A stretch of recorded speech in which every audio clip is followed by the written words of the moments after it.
김병환 금융위원장이 최근에 이제 무리한 대출로 집을 사기보다는 자신의 상황에 맞는 경제 상황을 고려한 주택 구매가 좋겠다라고 이야기하고 있습니다. 금융위원장까지 나서서 이제 영끌을 경계하는 목소리죠. 근데 참 아이러니한 건 정부가 이제 정책 금융 대출로 이제 무수히 많은 2030들에게 대출로 집을 사라고 꼬드겼단 말이에요. 한쪽에서는 그렇게 하고 이제 금융위원장은 저렇게 이제 영끌을 경계하는 말을 하고 있으니 엇박자가 나죠.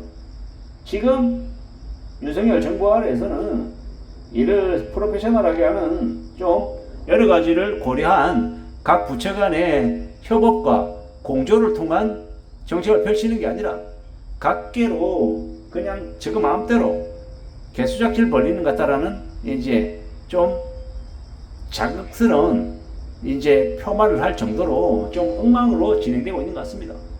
정책자금 대출 이게 뭡니까 이거? 결국 세금으로 대출 금리를 깎아주는 거죠. 그게 과연 그 세대들에게 도움이 되는 거냐? 좀 의심스러운 부분들이 많죠. 이제 신생아 특례 대출이니 뭐니 이런 것들이 정말로 그들을 위한 것일까? 아니면 건설업계나 시행사들, 금융권들의 이제 배만 불리는 정책들이 아닌가라는 의심이 들고요. 그리고 이제 와서 대출해 줄 거 다 해주고 난 이후에 집값이 혹은 부동산 시장이 너무 과열되어서 정권의 지지율도 떨어지고 사람들의 원성이 자자하니 이제서야 이제 입으로만 금융위원장의 입을 빌려서 저렇게 말하는 거 보면 너무 무책임하다라는 생각이 들죠. 이래저래 대출 받은 것도 니네들 결정.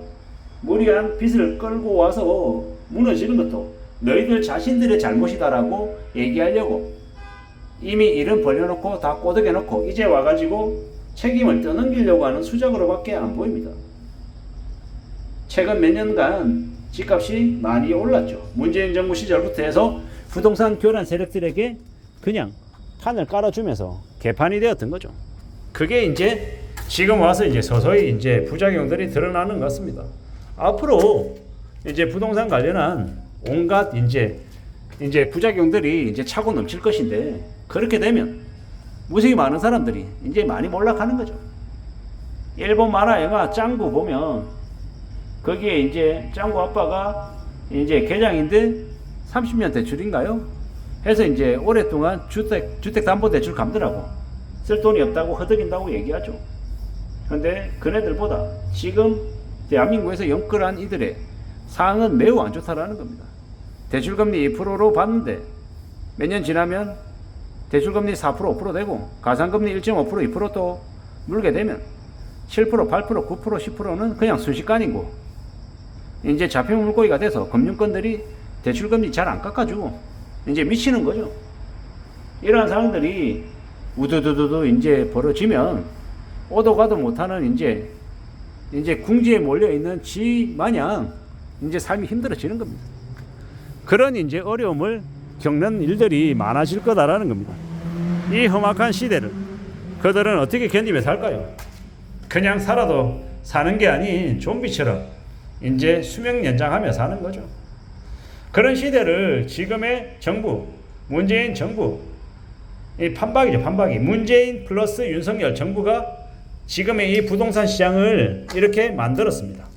민주당은 아니고 국민의힘은 잘못했고 이런 걸 얘기하려는 게 아닙니다. 민주당이나 국민의힘이나 거대 여야가 담합한 사기극이죠. 그게 지금 벌어지고 있는 이 엄청난 이제 일들의 이제 뒷배경인 것 같습니다. 앞으로도 무리하게 빚을 내서 집을 산 사람들이 영끌족들이 이제 겪게 될 고통은 이루 말할 수 없을 거라 생각합니다. 살아도 사는 게 아닌 인생이 되는 거죠. 참 씁쓸합니다. 암담하기도 하고 답답하기도 하고 이러한 시대를 그들이 견디며 지내야 되는데 과연 견딜 수 있을까? 버틸 수 있을까라는 생각도 많이 들고 답답하죠. 지랄 맞기도 하고 황당하기도 하고 앞으로 아마 더 힘들고 더 어려운 일들이 계속될 것인데 어떻게 되려나 어떻게 살아갈 수 있으려나 라는 생각도 많이 들죠. 오죽하면 금융위원장이 무리한 대출 하지 말라고 지금 이 시국에 얘기하겠냐라는 겁니다.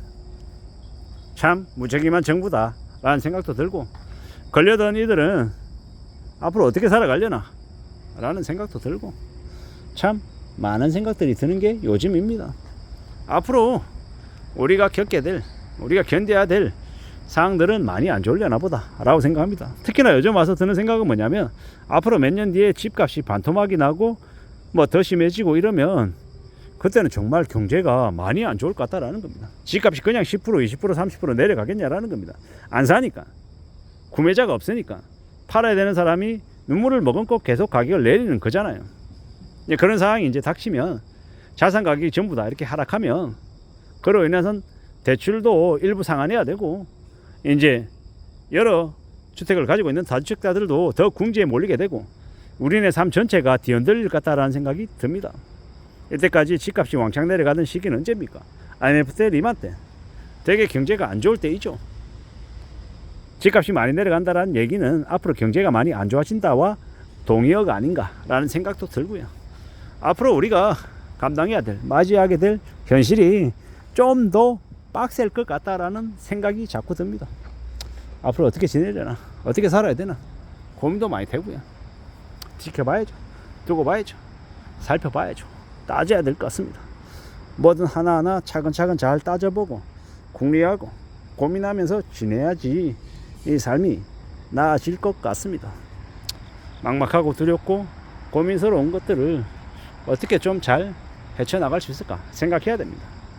부동산을 사는 건 보통의 사람들은 평생에 몇 번 안 되는 아주 큰 결정입니다. 그 결정을 무모하게 너무 별것 아닌 것처럼 쉽게 판단하고 결정하면 안 된다는 말씀을 좀 드리고 싶었던 거고요. 금융위원장이 나서서 저렇게 말할 정도면 지금 상황이 매우 안 좋다라고 해석해도 무방할 것 같다라는 생각이 듭니다.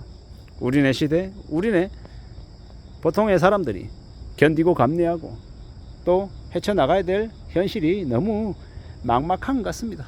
더 어렵고 더 힘들다라는 생각이 자꾸 듭니다. 앞으로 더 조심하고 더 염려하고 대비하며 사는 것 말고는 답이 없는 것 같다라는 생각도 들고요. 더 따져보고 더 생각하고 더 고려하고 더 고민하며 지내야 되지 않겠습니까? 누가 뭐라 해도 이 현실은 더 어려운 것 같습니다. 막막한 시대, 염난한 시대, 부동산 연끌족들의 이제 나중 모습이 어떨지가 충분히 그려지는 것 같고요. 앞으로 좀 더 가격이 내려가야 하고 가격이 싸질 때까지 기다리는 게 훨씬 더 현명한 모습 같습니다. 이상입니다.